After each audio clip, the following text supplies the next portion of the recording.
सत साहिब सतगुरुदेव की जय। बंदी छोड़ कबीर साहिब जी की जय। बंदी छोड़ गरीबदास जी महाराज जी की जय। स्वामी राम देवानंद जी गुरु महाराज जी की जय हो।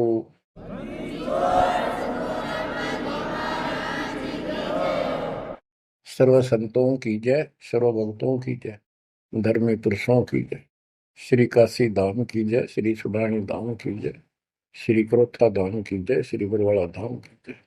सत साहिब गरीब नमो नमो सत पुरुष को नमस्कार गो की नहीं। सुर नर मुनि जन साधु संतों सर्वस दीन। सतगुरु साहिब संत सब दंडोतम प्रणाम। आगे पीछे मत हुए तिनको कुर्बान। बच्चों, धन्य है आपके माता पिता जिससे जन्म हुआ। धन्य है आपके पिछले जन्मों की भक्ति और संयम। उसी के परिणाम स्वरूप आज आप परमात्मा की शरण में आए हो। लख वर्ष जूझ ही लख वर्षा मध्य लख वर्ती जहान में तो सतगुरु से मांगे। भावार्थ है कि आप इतने अच्छे धर्म कर्म वाले व्यक्ति रहे हो, लेकिन मोक्ष नहीं मिला। मोक्ष न मिलने का कारण परमात्मा पे अविश्वास रहा। जिस भी धर्म जब जाति के अंदर हम जन्मे, हम उन्हीं क्रियाओं को उत्तम मानते रहे। परमात्मा के ज्ञान से प्रेरित होकर कुछ दिन भक्ति जरूर की, लेकिन एक से अनेक अधिक नहीं थे हम, फिर हम रह जाते थे। लेकिन ये परमात्मा हमारे पिता हैं कबीर साहब, हमारे सच्चे साक्षी हैं, हमारे एकमात्र हितैषी हैं इन काल के 21 ब्रह्मांड रूपी नरक में। बच्चों, आज कबीर साहब कहते हैं झूठे सुख को सुख है ये मान रहा मनमोद, ये सकल कभी ना काल का कुछ मुख में कुछ क्रोध। हम इस झूठे सुख को सुख मान रहे हैं। थोड़ा सा धन हो गया, कार कोठी होगी, बेटा बेटी होगी, और फिर सारा दिन बकवादों से अतिरिक्त कुछ नहीं सूझता। धन जोड़ लो, हेरा फेरी कर लो, और अधिक पैसा हो जाता है, राजनीति में आ जाओ, यानी मई माँ की भूख बनी रहती है। और ये हमारे जन्म मरण का मुख्य कारण है। जैसे आप धर्मदास जी के प्रसंग में सुन रहे हो, कितनी तड़प थी, कितना धन था, लेकिन कुछ भी बन ले, राजा बन ले, महाराजा बन ले, सेठ बन ले, और कई गरीब निर्धन बन। अब निर्धन को तो वैसे संतुष्टि नहीं, वो चाहता धन चाहिए। धन है तो सुख है। जिसका संतान नहीं है वो चाहता संतान है तो सुख है।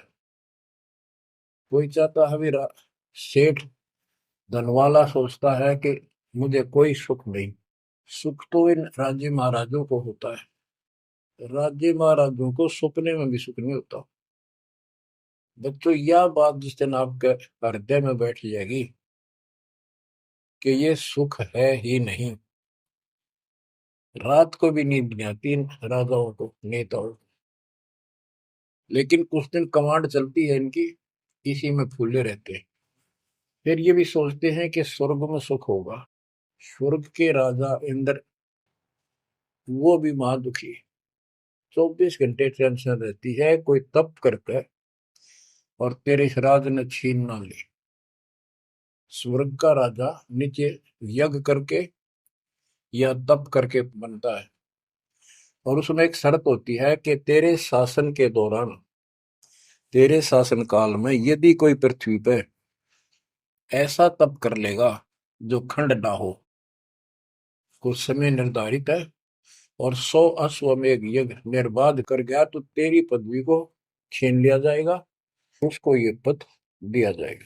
तो बच्चों, उस राज को बनाए रखने के लिए इंद्र कति हद भी पार कर देता है, अति कर देता है। इज्जत बेइज्जती का सवाल भी नहीं रहता। एक प्रसंग आता है, मार्कंडे गोसाई तपस्या कर रहे थे बंगाल की खाड़ी में। इंद्र को पता चला कि एक साधक मार्कंडे बहुत जबरदस्त तप कर रहा है और कुछ दिनों में उसका तप संपूर्ण होने वाला है। और तेरी गद्दी जाएगी। उसने अपने देवता गुप्त रूप में गुप्तचर छोड़े होते हैं। इंद्र ने अपनी पत्नी भेजी उसका धर्म खंड करने के लिए। कति अंत हो जाता है आदमी जब अपनी पत्नी को परपुरुष के पास भेजता है, यह कति गिरावट की अंत आ जाता है। इतना जलील होना पड़ता है इस राज्य को बनाए रखने में, और वो भी हार जाती है। फिर इंद्र जाता है। ये लंबी कथा है, फिर कभी बताएंगे। मार्कंडे ऋषि इंद्र की पदवी को टारगेट करके तप नहीं कर रहा था। ये ऋषि क्या करते रहते हैं, ओम नाम का जाप करते हैं और तप, ये दोनों करते हैं। तप तो इन्होंने ब्रह्मा जी से लिया। ब्रह्मा जी कमल के फूल पर बैठे थे। जब वो होश में आए, कमल जल पे होता कमल का फूल, सब जगह जल ही जल था। आकाशवाणी हुई कि तप करो। यह आकाशवाणी उसने भगवान की मानी। 1000 वर्ष तप किया। फिर आकाशवाणी हुई सृष्टि रचो, यानी जीव उत्पत्ति करो। तो कहने का भाव ये है बच्चों, फिर बाद में इनको वेद मिले, ब्रह्मा ने वेद पढ़े। ये सारे ब्राह्मण ब्रह्मा की संतान है। इनका सबका गुरु ब्रह्मा जी है। ब्रह्मा जी ने इनको बताया ओम नाम का जाप वेद में लिखा है। बच्चों, ब्रह्मा जी ने वेदों को पढ़ा। उसमें यजुर्वेद अध्याय 40 मंत्र 15 में ओम नाम है। चारों वेदों में कहीं और दूसरा नाम नहीं, ना दोबारा ओम नाम का जिक्र है। तो इन्होंने ओम नाम तो वेदों से ले लिया और तब आकाशवाणी मान ली भगवान की ब्रह्मा जी ने। तो उसी ऋषियों ने उसी आधार पर साधना की। मार्कंडे भी वही डले डोरा था। उसको इतना जरूर पता था कि इंद्र का राज एक अन्य गानी ओम के जाप से ब्रह्मलोक प्राप्ति होती है। तो वो ओम नाम का जाप करता था, उधर से वो तप भी करता था। ओम नाम के जाप से ब्रह्म लोक प्राप्त होता है। गीता अध्याय 8 श्लोक 13 में गीता बोलने वाला प्रभु कहता है ओम इति एक अक्षरम ब्रह्म व्यवहारं माम अनुसमरण ये पर्याति पदम देहम स याति परमाम गतिम। मुझ ब्रह्म का केवल एक ओम नाम है। जो इसका अंतिम सांस तक भक्ति करते हुए शरीर छोड़ के जाता है, वो ओम नाम से मिलने वाली परम गति यानी ब्रह्मलोक को प्राप्त होता है। ब्रह्मलोक प्राप्त होता है, ये कहाँ प्रमाण है?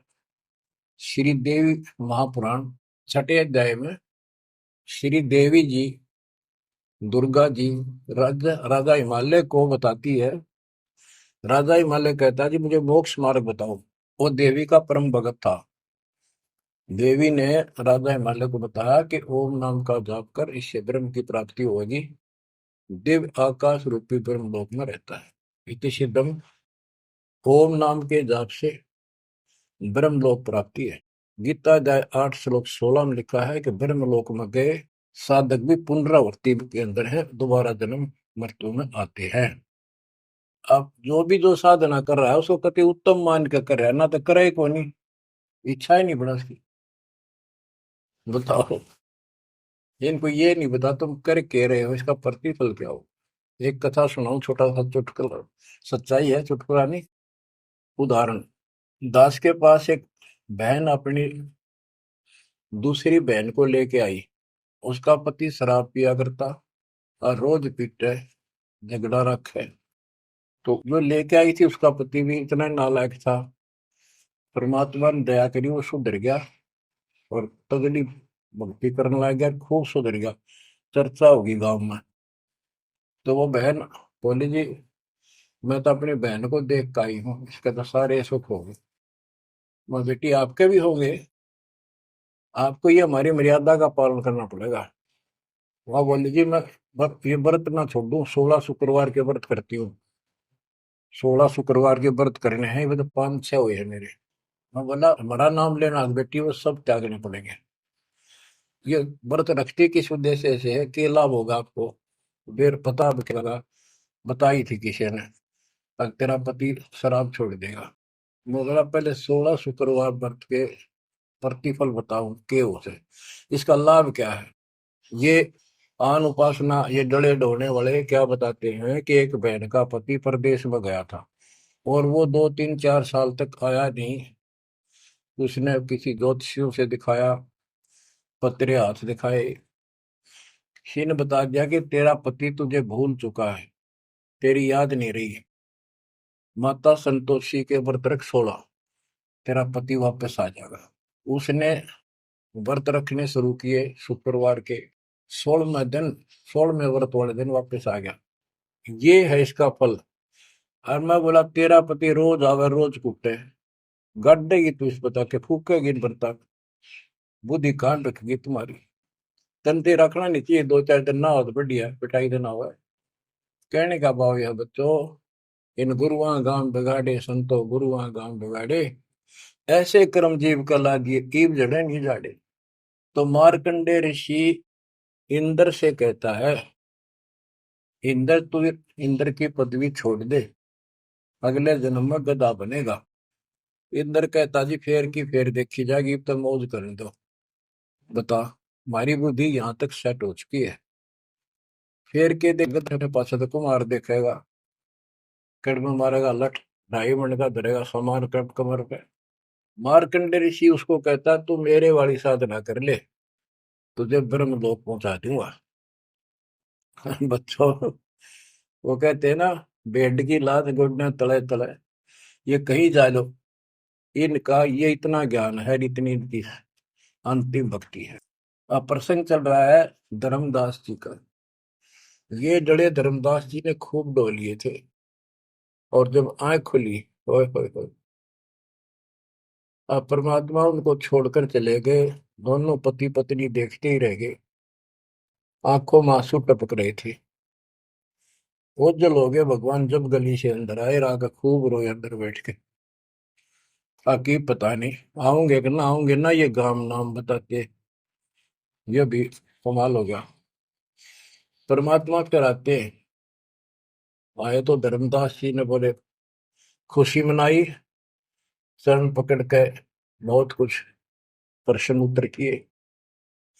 आखिर में कहने लगे धर्मदास जी, हे प्रभु अवगत कला तुम्हारी, हम है कीट जीव वे बिचारी, सत्य लोग तुम वर्ण सुनावा, शोभा पुरुष अनसन सत भावा।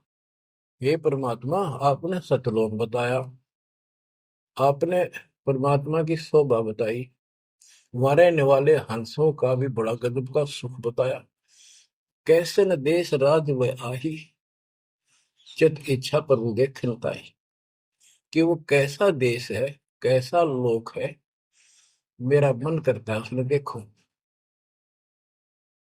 परमात्मा बोले धर्मदास ये निर्घनी काया, निर्घनी ये बेकार, इसमें डंगा भरा पड़ा, काम क्रोध लोभ विष्टा थूक ब्लड टट्टी पेशाब, इसमें कैसे दर्शन होगे उस भगवान के। मैं जो बताता हूं तू ऐसे भक्ति शुरू कर दे, और जब शरीर छोड़ के जाएगा तो आपको परमात्मा के दर्शन हो जाएंगे। वहां सतलोक भी देखिए, वहां सारे अपने बहन भाइयों में खुशी करे ना। धर्मदास ये निर्गनिकाया, ये तन पुरुष दर्श के में पाया, इस तन में भगवान कैसे दिखेगा। तन ठीक का जो पूरा हो भाई, सतलोक तो देखो जाए। जब ये तेरा शरीर का समय पूरा हो जाएगा जीवन, फिर इसको छोड़ के सतलोक देख ली जाके। धर्मदास के चरण हो रहा, हे प्रभु दर्शा मिटाहो मोरा, शरण टेक प्रभु विनय हो ही, पुरुष दर्श बिन कल नहीं मोही। दोनों चरण पकड़ के धर्मदास ने बोला, ये भगवान एक में दिखा दो, मेरी यह भगवान के दर्शन की प्यास मिटा दो, उसके दर्शन बिना मुझे एक पल भी चैन नहीं होगी। परमात्मा बोले भाई मैं ही हूँ प्रभु, सारी सृष्टि का मालिक मैं हूँ, मैं आपका गुरु हूँ। दीक्षा दी धर्मदास जी को मेरे, मैं आपका गुरु हूँ, मैं आपका भगवान हूँ, मैं सतपुरुष हूँ, और मेरा ही नाम कबीर है। लेकिन उसके आवाज समझ में नहीं आई, और बार बार यही कहने लगा भगवान के दर्शन करा दे, भगवान के दर्शन करा दो, जब मेरी आत्मा मानने गई।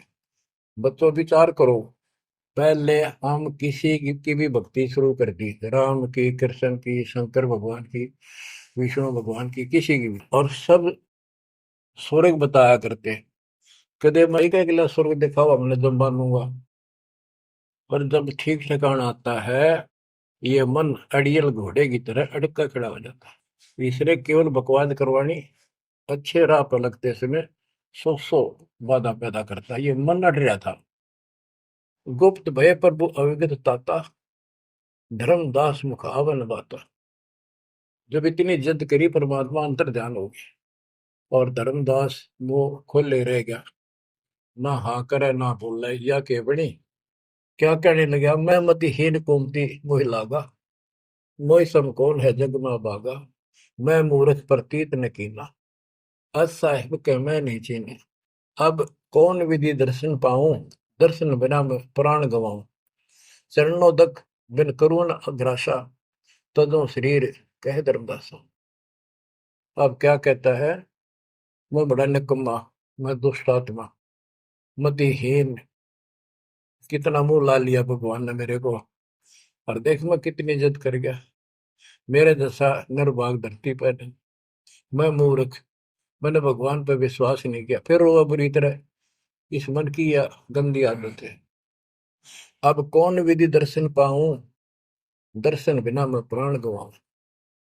चरणों तक बिन करो न ग्रासा, जब लगूं के चरण धोकर नहीं पी लूंगा मैं, आन नहीं खाऊं। तजो शरीर कह धरता, नहीं तो मरूंगा। दिवस सात लग अन्न न खावा, भजन अखंड नाम लो लावा। जो नाम दिया था उसमें डट के भक्ति करता रहा, ना कुछ खाया ना पिया। सातवें दिन पर वो प्रगट दिखाए, धर्मदास पद गए उकलाए। सातवें दिन परमात्मा आए, धर्मदास ने पैर तड़फते हुए पड़े पड़े ने पैर पकड़ लिए। दृढ़ श्वासा निपट अधीरा, पड़े चरणन में अक्षीण शरीरा। शरीर बहुत कमजोर हो गया था।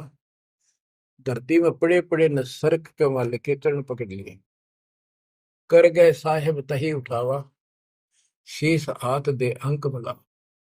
परमात्मा ने उसके अपने हाथ का सहारा देकर उसको खड़ा किया और फिर अपने सीने से लगाया। धर्मदास चरणोदक लीना, चरण पखार आचमन कीना। धर्मदास ने फिर उठ के जल लाया, परमात्मा के चरण धो के पिए।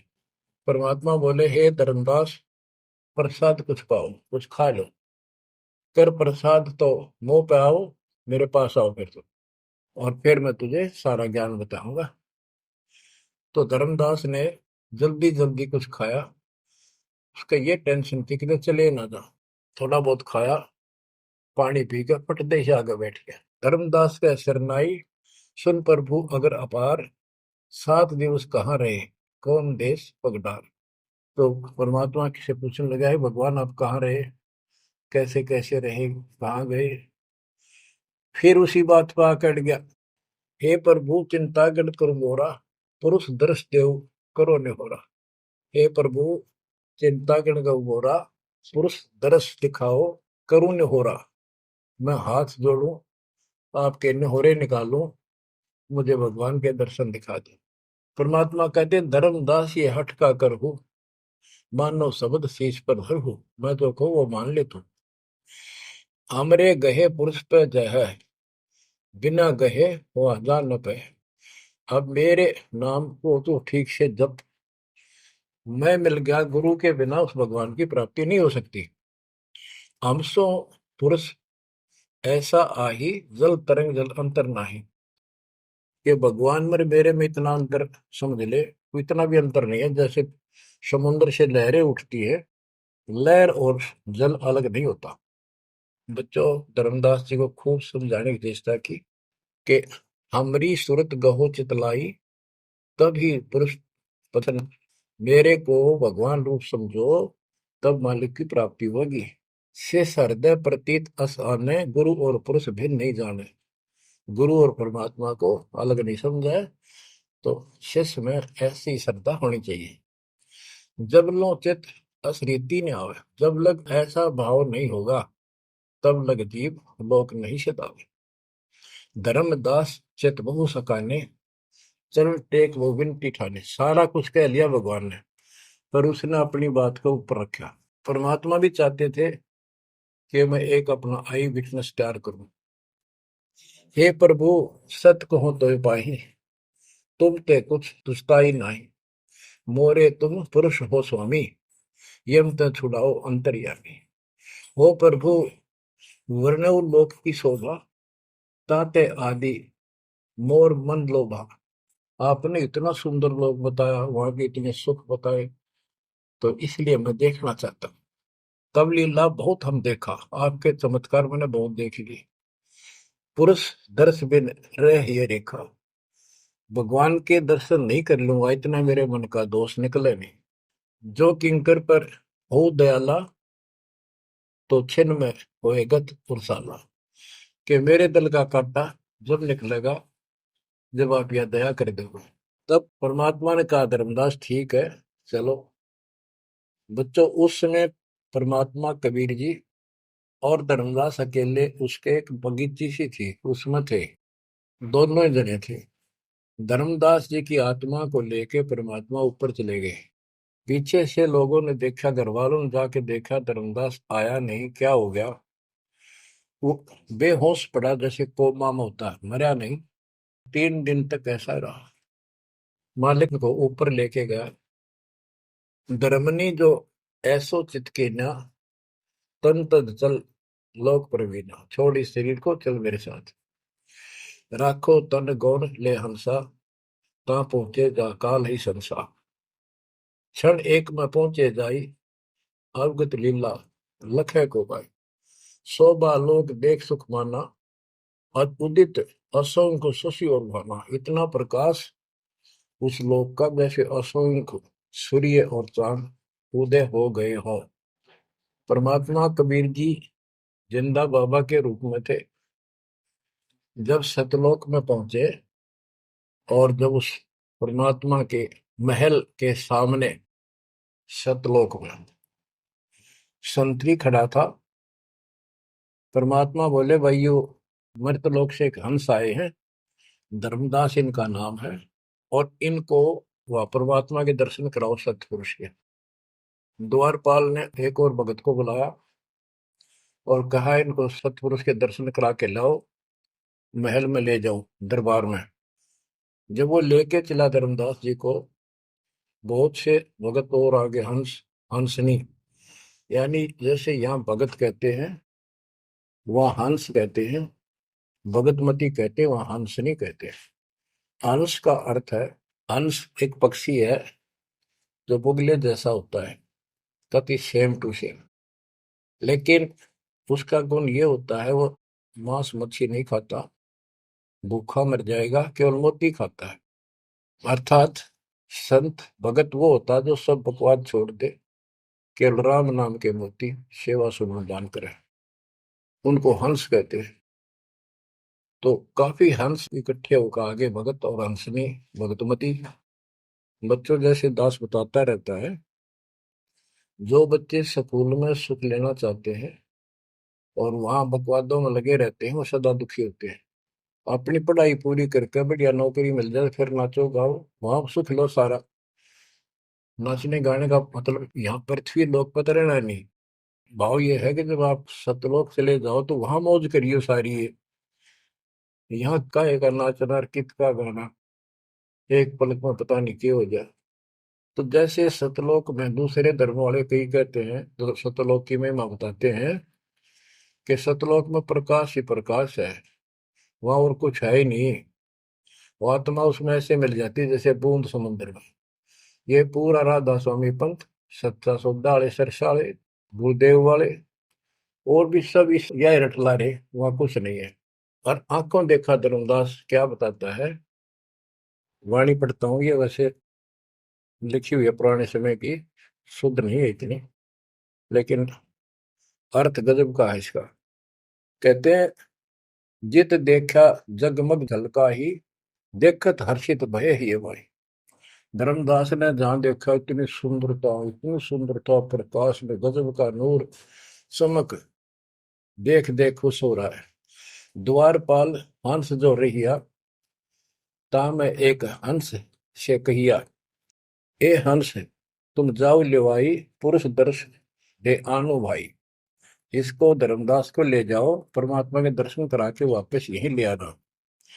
चले लिवाए पुरुष तब पैजा, अचानक हंस वो आए तब ही, वहां बहुत से अचानक और हंस आगे वक्त। करत कोलाहल मंगल चारा, शोभा अद्भुत अंग अपारा। ओहो, उनके जो वहां पर भगत आए और भगतनी आई, इतने गजब के सुंदर शरीर देखते ही बने। उनके गले में रत्नों की माला और जगमग दे, बहुत गजब का, बहुत सुंदर कपड़े पहन रखे, अमर चीर शोभा धर्माए। अनसन भाल शोभा के वर्णो।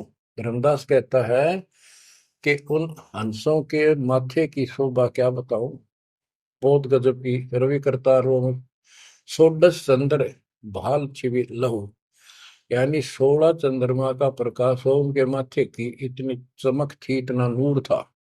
हंस कांति प्रतिरोम प्रकाशा, हीरा मणि उदित रोबासा। उनके शरीर की इतनी गजब की शोभा थी, प्रत्येक की, रोम रोम की, जैसे हीर और मोती चमक रहे हो। उनके शरीर का प्रकाश षोडश रवि, अनशन छवि मोहा, देह प्राण शुभ अमृत शोभा। उनके शरीर की शोभा 16 सूर्यों के प्रकाश जितनी थी। अब वहां भगवान के दरबार में पहुंच जाते हैं वो लेकर के, सिंहासन से भी देखत मनमोहा। ओहो, सुरती हंस अग्रानी अगाने, सत्य पुरुष सकल देखत अरसाने। वहां लेकर गए नाचते गाते हुए। जब उसने भगवान को देखा, धर्मदास जी ने, इतना गजब का प्रकाश, एक रोम शरीर के बाल की चमक, करोड़ सूर्य करोड़ चांद मिला दे। एक रोम रवि शशि कोटि सा, एक रोम की शोभा करोड़ सूर्य और चंद्रमा जैसी। पुरुष प्रकाश सतलोक अंजोरा, ताने पहुंचे निरंजन चोरा। के उस सतलोक का इतना सुंदर प्रकाश है, वहां ऐसी व्यवस्था है कि वहां ये काल निरंजन, ये चोर नहीं जा सकता, यानी इसका वहां भय नहीं है। अब सुनो, 4-5 पंक्तियों में कमाल कर दिया। पुरुष कबीर देखा एक भाई, धर्मदास पुन रहे लज्जाई। वहां पर परमात्मा, तो सतलोक का मालिक, असंग ब्रह्मांड के तख्त पर सिंहासन पर विराजमान था, वो वही सूरत थी उनके साथ धरती से नीचे से आया था। ओहो, देखो, ये तो लिखा है कबीर सागर में, ये वो सुना रहा हूँ। और वास्तविकता आपको बताई कि परमात्मा स्वयं उसको साथ लेकर गए और वो चौवर करने लगे उसके ऊपर। हमने इसका रस निकालना, सारा रस निकालना है। कबीर सागर का बहुत अड़ंगा कर रखा है इन्होंने, फिर भी हमने निष्कर्ष देखना है। जब धर्मदास जी ने देखा कि ये कबीर इनका सेवक है और ये है भगवान, उसमें रूप दो थे। जब परमात्मा खड़े हुए और जिंदा बाबा वाला रूप उस तख्त पर विराजमान हुआ, बच्चों जिसको धर्मदास भगवान मान रहा था, वो खड़े हुए सतपुरुष, और परमात्मा जिंदा बाबा वाले वेश सिंहासन पर विराजमान हो गए, और वो चवर लेकर खुद परमात्मा उस कबीर जिंदा बाबा पर करने लगे। धर्मदास का आश्चर्य का ठिकाना नहीं कि अभी भगवान यो है कि ये है। इतने में वो जिंदा बाबा में समा गए, जिसको वो सतपुरुष दिखाई दे रहे थे। और वो शोभा जो कि तू जिंदा बाबा वाले शरीर की होगी। अब कहते हैं, पुरुष कबीर देखा एक भाई, धर्मदास बहुत ही लज्जाई। वह मुझे प्रतीत नहीं आई, हे परमात्मा कैसी कुमुख हिम्मत छाई। धर्मदास कहता हुआ मुझे विश्वास नहीं हुआ, ये महाराज कह रहे थे भगवान, मैं परमात्मा हूँ, मैं सारी सृष्टि का रचने वाला हूँ, मेरा नाम कबीर है, असंग ब्रह्मांड का स्वामी हूँ। अब धर्मदास जी कहते हैं, भगवान कबीर पुरुष एक यहाँ छिपाए, सत्य पुरुष जगदास का है। धाये चरण गौ अति सकुचाई, हे प्रभु हम परिचय तब पाई। हे परमात्मा, अब आपको मैंने पहचान लिया। यह शोभा कस वहां छिपाओ और कस नहीं जग में प्रगट दिखावा। आपने ये शोभा वहां क्यों छुपा रखी है, वहां क्यों नहीं दिखाते? इसलिए लाखों, ये अपनी असलियत को, आपके वास्तविक शरीर की शोभा को परमात्मा बोले धर्मनी जो वही छवि जग जाऊं तो ही विकल निरंजन राव। यदि मैं इस शोभा युक्त नीचे जाऊं तो काल निरंजन पागल हो जाए। और मैंने उसको वचन दे रखा है कि मैं अपना ज्ञान समझा के जीव को लाऊंगा। और वैसे बच्चों, परमात्मा आज हमने ले जा, हम टेक नहीं सकते वहां पर। भूल जाओ इन बातों में। ये तो कहन सुन कहन की बातें हैं। उदाहरण देता हूँ, कबीर साहब कहते हैं हम मोहम्मद को वहां ले गए, इच्छा रूपी सतलोक नहीं रहे हो, उल्ट मोहम्मद महल पठाया, गुद धीरे देख कलमा दे। यानी हम हजरत मोहम्मद जी को ऊपर लेके गए थे कि ये समझ गया तो इन सब ने जो इसने लाखों त्याग कर रखे सबको बता देगा। लेकिन नीचे प्रभुता घनी होगी थी, संगत उम्मत खूब होगी थी इसकी। और उसके ऊपर प्रभुता पाके भूल गया भगवान को, नहीं इच्छा हुई तो वापस छोड़ दी। कुछ दिन पाछे आप भी मर गया और वहां प्रभुता भी रहेगी। काल का इतना अजब गजब जाल है बच्चों। तो धर्मदास जी से बोले कि आप नीचे जाओ। धर्मदास जी बोले भगवान ये वहां ना भेजो, यही रख लो मेरे दाता, और इस नरक में मत भेजो। अब मैं नहीं जाऊं दाता वहां पर। परमात्मा बोले भी ऐसे नहीं बात सुनेगी, वहां तुम जा, चिंता ना कर, मैं तेरे साथ रहूंगा और सत भक्ति दूंगा, उससे आपकी भक्ति गजब की बन जाएगी। और भक्ति युक्त होकर यहाँ आएगा, वैसे से यहाँ ठिकाना नहीं मिलेगा तेरे। और दूसरी बात है कि तूने सब कुछ देखा है, नीचे औरों को बता, तेरे भाई बहनों को विश्वास होगा। धर्मदास कहता है मोहे राख लियो महाराज, हमसे बिगड़ी है मोहे राख लियो महाराज, हमसे बिगड़ी है। बिगड़ी है महाराज हमसे, बिगड़ी है महाराज हमसे, बिगड़ी है हमें।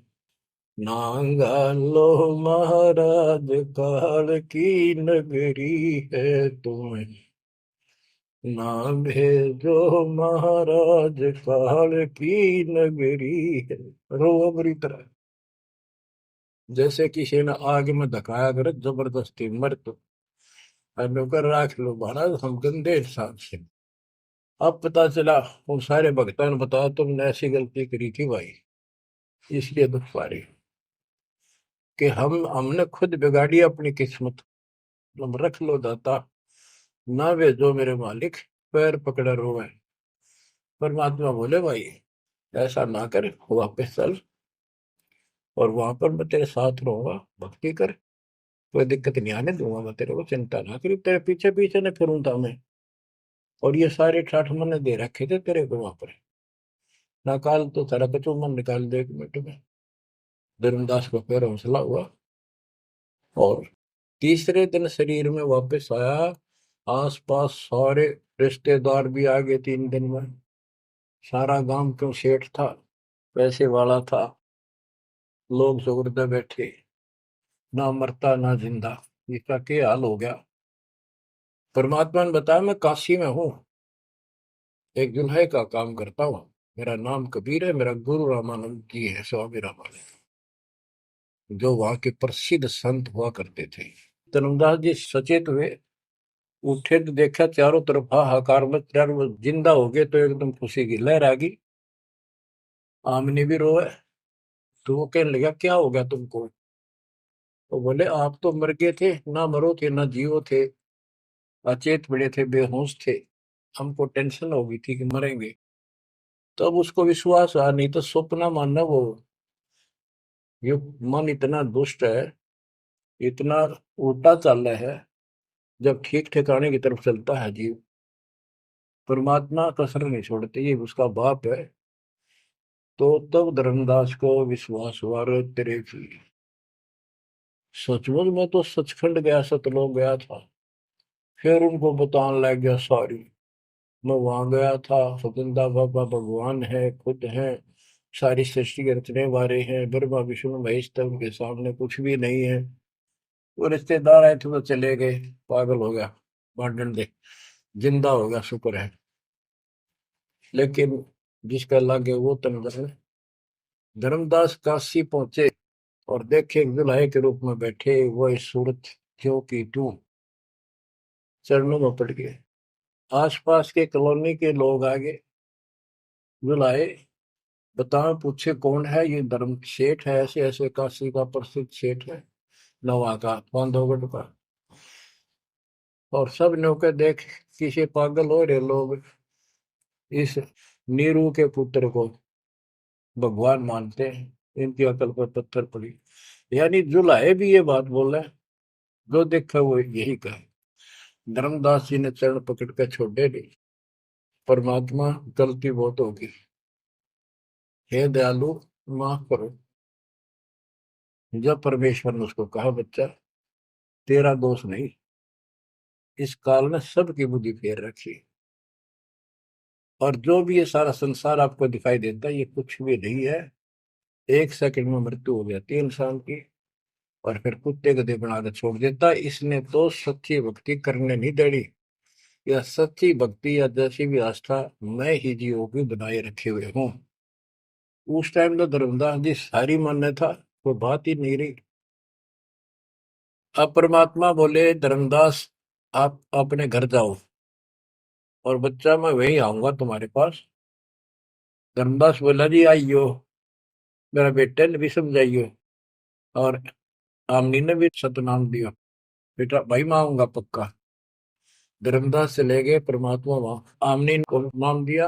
और धर्मदास जी बोले, जी मेरा एक पुत्र है नारायण दास, उसको भी समझाओ। धर्मदास जी ने नारायण दास बुलाया कि आजा भाई, गुरु जी आए हैं, भगवान आ रहे हैं। बैठ गया। परमात्मा ने जो ज्ञान सुनाया उठ के चल पड़ा। फिर बुलाए तभी नहीं आया। अगली बार भगवान ने खूब कह लिया, बुला लिया भाई, तेरे बेटे ने नाम दे दूंगा। धर्मदास गया, बेटा आजा, नारायण दास कल्याण हो जाएगा। काल के जाल में फंस गई। वो कहता, पिताजी आपकी मति मारेगी, इस जो लाए ने आपको बुद्धि भ्रष्ट कर दिया। देवताओं को छोटा बताता है ये देवताओं की निंदा करता है, मैं न इसके दर्शन भी करूं। धर्मदास ने खूब कह लिया, पर लड़का मानना नहीं। धर्मदास जी रोने लग गया महाराज के चरणों में। दाता एक का पुत्र मेरा हरियो काल के मुंह में जागा, दया करो दाता, इसको शरण में ले लो दाता। हे भगवान मैं बहुत दुखी हूँ। परमात्मा बोले, बेटा मैं समझाऊं तू समझावे, और इसकी माँ समझावे, कि तुम्हारे से ज्यादा इसका हमदर्द कौन हो सकता है। जब ये आपकी नहीं मानता तो भाई इसको छोड़ दो। हे महाराज इन्हों के छेड़ा जा है, हे महाराज समझाओ इसने। परमात्मा बोले, भाई यो काल का दूत भेज रखा तेरे घर पे, तेरे कति चौगरते तो बांध रखा तू, या बात मान ले मेरी। अब काल का दूत का धर्मदास का दुख हुआ इस बात का। आए इकलौते पुत्र ने गुरु जी काल का दूत क्यों बता रहे हैं? परमात्मा बोले कि तेरा बेटा कहाँ पर है, उसको एक बार ले आया यहाँ पर। धर्मदास बोले, बेटा चल तू कुछ ना सुनिए, बैठ जाओ बस। वो आ गया। परमात्मा ने उसकी तरफ ऐसे आशीर्वाद वाला हाथ किया, और धर्मदास से बोला, देख ये है तेरी बॉडी के अंदर, इस शरीर के अंदर यू काल बैठा। उसका शकल देखी उसने छोरे के अंदर से, वो वास्तविकता थी उसको काल के दूत की। ओछा माता, लंबे दूत, विकराल शरीर। परमात्मा बोले, यू बैठा इसके अंदर, यू काल का दूत है, ये कभी भी नाम नहीं लेगा, ना तेरे साथ चलेगा। जब धर्मदास बोला, नारायण दास है, जा बेटा जा, जा कर ले काम, कर ले काम। चरण में पड़ गया, भगवान मेरा तो बीज नष्ट हो गया, हे भगवान मेरा तो वंश ऊपर चलेगा, बताइए काल पैदा कर हो गया मेरा तो। परमात्मा बोले, वंश ने के चाटेगा, तू पीछा छुटवा ले यहाँ से बेटा, क्या करेगा इस वंश का? ये तो काल खाई खुराक का, पहन पोशाक का, यम का बकरा पड़ता है। लेकिन हमारे तो रंग चढ़ रहा है, लोग के कहेंगे, फलाना के कहेगा, संतान ना हुई तो संपत्ति ने कौन लगा, कई बीमारी बांट रखी है, कई रोग ला रखे काल।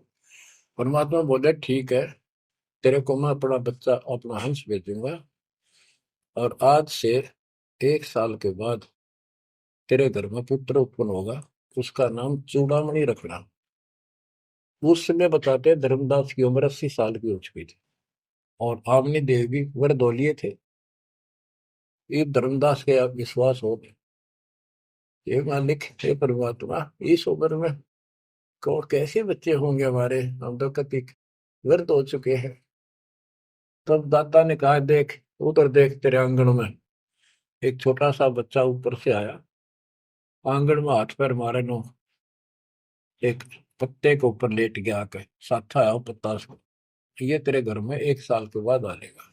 इतने वो अंतर्धान हो गया, कुछ विश्वास कुछ अविश्वास, परमात्मा की दया हुई, आमनी को गर्भ रहा, 9वें महीने 10वें दिन बच्चा हो गया, नाम चूड़ामणि रखा।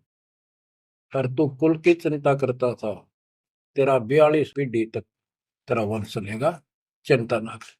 जब उसका दिल डटा, बच्चों गजब की बातें हैं, तो मैं धीरे धीरे इसको पूरी सुन लो, कथा को आपके बहुत से अंधेरे हट जाएंगे।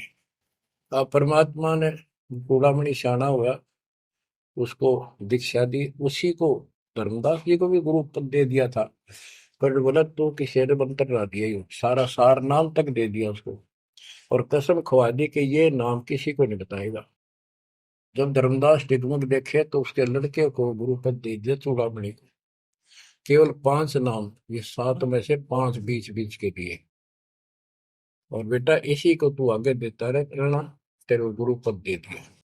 परमात्मा की कोशिश थी, ये मंत्र करते रहेंगे, इनको मनुष्य जीवन मिलते रहेंगे, भगवान की आस्था इनमें बनी रहेगी, कुछ लाभ होते रहेंगे, और इस बिचली पीढ़ी तक जाना था उनको। लेकिन धर्मदास को बता दिया था कि काल मेरे नाम से 12 पंथ चलाएगा, जो सारे गलत साधना करवाएगा, और तेरे वंशज तेरे परिवार वाले 6ठी पीढ़ी में जाके ये असली नाम भी छोड़ देंगे।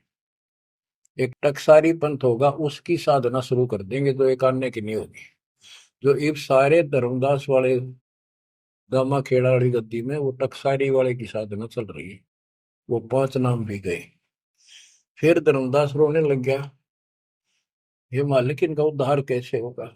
तो बोले, मैंने कुल दिया तेरा 42 वंश, तेरे उद्धार उसका होगा जो मैं भेजूंगा, एक संत भगत अपना दास, उससे तेरे पीढ़ी वाले नाम लेंगे या सारा संसार लेगा, सबकी मुक्ति हो जाएगी। बच्चों, परमात्मा की असीम रजा है, आप ये सत्यनारायण कथा सुन रहे हो और सुनते रहो, मुश्किल से ये अमर कथा मिली है सुनने को।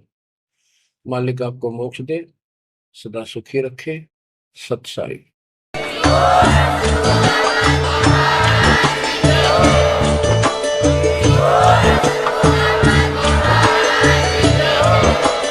आप सुन रहे थे जगत गुरु तत्वदर्शी संत रामपाल जी महाराज जी के मंगल प्रवचन। अधिक जानकारी के लिए विजिट कीजिए हमारी वेबसाइट www.jagatgururampalji.org। संत रामपाल जी महाराज जी के शुभ आशीर्वाद से पूरे विश्व भर में 500 से भी ज्यादा नाम दीक्षा केंद्र हैं, जिन पर संत रामपाल जी महाराज जी द्वारा ऑनलाइन निशुल्क नाम दीक्षा दी जा रही है। अपने नजदीकी नाम दीक्षा केंद्र का पता करने के लिए संपर्क करें 8222880541।